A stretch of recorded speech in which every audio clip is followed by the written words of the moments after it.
The first light of dawn stretches across the African plains. Mist hovers low over the grass, shimmering in the faint gold of the rising sun. The air is still, as if the land itself is holding its breath. Somewhere in the distance, a bird calls, a sharp cry that echoes across the empty expanse. And then, a shadow moves through the grass. He emerges slowly, deliberately. His mane, once golden, is now streaked with silver. His eyes are sharp, yet heavy with time. This is Kumar, the king of this valley, ruler of the plains for more than a decade. Every scar on his body, every tear in his mane tells a story. Battles fought, territories defended, life taken and life protected.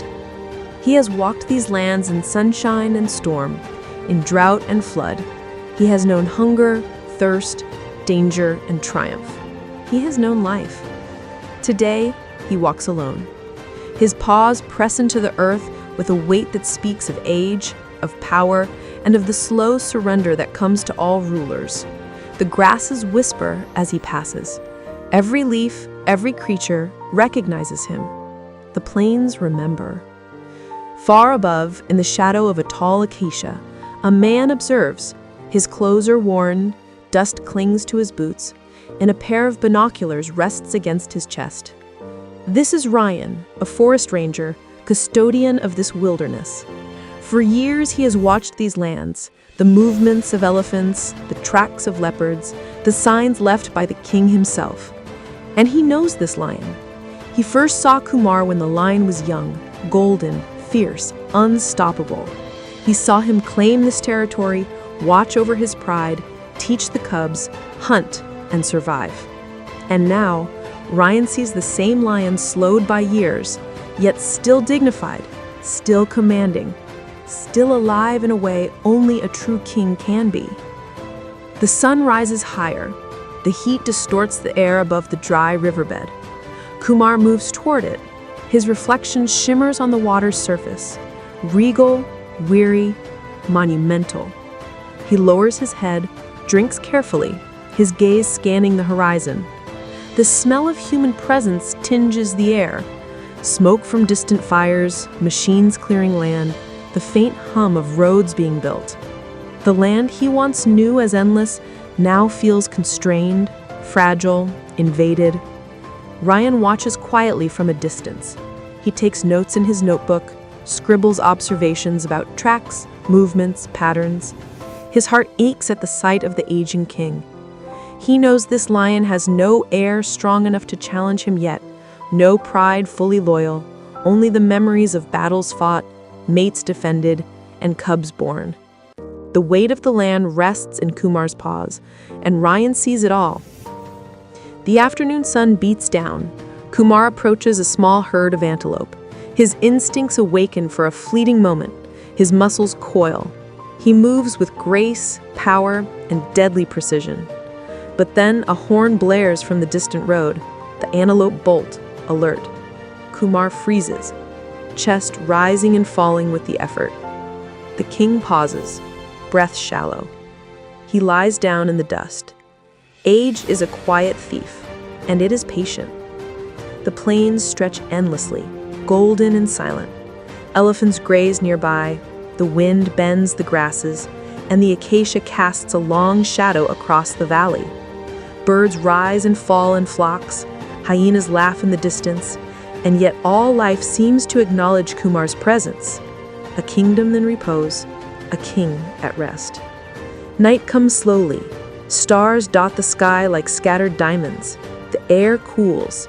The sounds of the nocturnal world swell. Insects, the distant calls of lions, the rustle of small mammals. Kumar rises once more, moves to the crest of a small ridge and looks toward the horizon. He lifts his head, nostrils flaring, ears alert, mane rippling in the night wind. He gives a long, low roar. It is not loud. It is not urgent. It is a declaration, a memory, a farewell. Ryan listens from his perch. The hair on his arms rises. He understands. This is the voice of a ruler who has lived fully, ruled honorably, and now faces the inevitability of the end. Morning comes. The sun paints the plains gold. Kumar lies under a lone acacia tree, body still, eyes closed. Dust clings to his mane. Time itself seems to pause around him. Ryan approaches quietly, boots barely making a sound on the earth. He kneels beside the lion. He does not touch him aggressively, only gently, reverently. He observes, takes notes, photographs, records. The king is alone, yet surrounded by the memory of his life, the land itself, and the forest ranger who has witnessed it all. Ryan places a small wooden marker beside Kumar, carving words into it. Here rests Kumar, last king of the valley.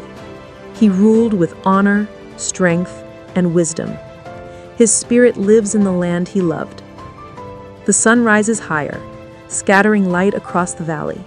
The plains are silent again, but Ryan knows the king's presence lingers. In the wind rustling through the grass, in the roar echoing across the hills, in the soil pressed beneath countless paw prints. Days pass. Ryan continues his patrols, recording the wildlife, marking tracks, monitoring the land. He observes other lions, younger males, ambitious, strong. They roam, they fight, they hunt, and yet the memory of Kumar shapes their behavior, their respect unspoken but felt. Ryan watches, knowing he is part of this story too, the bridge between the wild and the human world. The forest is alive. Elephants move in herds, zebras graze in stripes of black and white, hyenas prowl, vultures circle, insects hum, rivers flow. Every living creature carries the rhythm of life forward, and somewhere in it all, Kumar's legacy persists, quiet, profound, eternal. Years pass, seasons change, fires sweep the hills, rains return, floods reshape the riverbeds. Ryan ages as well, yet every morning he walks the same paths, sees the same tracks, hears the same calls. And whenever he pauses by the acacia tree, he feels a presence, a heavy, gentle, commanding presence that no human can ever claim, only witness. One day, Ryan sees a new lion cub, fearless and curious, stepping cautiously into the territory.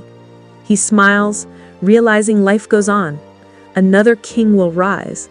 Yet the story of the last king, the one who ruled with silent dignity, will never be forgotten. And as the dusk falls once more, Ryan sits quietly, listening to the wind. Somewhere, distant, a soft roar carries across the plains. A reminder, a whisper, a memory. Kumar is gone, yet in every rustle, every heartbeat of the wilderness, he still walks. Life continues, the plains endure, and the bond between man and wild persists.